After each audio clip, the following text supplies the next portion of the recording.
بسم اللہ الرحمن الرحیم. ہمارے پاس قرآن سیکھنے کے لیے 3 سورسز ہیں. Number 1 idea and goal, number 2 انمول گھڑی، نمبر 3 انفوگرافکس. ہم اپنے ان 3 سورسز کو استعمال کرتے ہوئے پہلا سبق سیکھتے ہیں. نمبر 1 آئیڈیا اینڈ گول. ہمارا آئیڈیا ہے 3 زبر اور اس کے معنی ہوں گے اس نے کیا.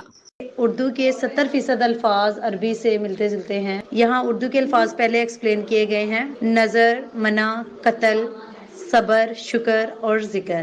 اب انہی تینوں الفاظ کے اوپر ہم زبر لگا دیں تو بن جائے گا نظرا، منع، قتل، صبر، شکر، ذکر. یعنی کہ نظرا اس نے نظر کیا، منع اس نے منع کیا، قتل اس نے قتل کیا، صبر اس نے صبر کیا، شکر اس نے شکر کیا، ذکر اس نے ذکر کیا. ایک آئیڈیا ہو گیا. اب دوسرا آئیڈیا دیکھتے ہیں. اب تک ہم 3 زبر والے الفاظ دیکھ رہے تھے جس کا ترجمہ ہم کر رہے تھے اس نے کیا. جیسے کفرا اس نے کفر کیا، ظلم اس نے ظلم کیا،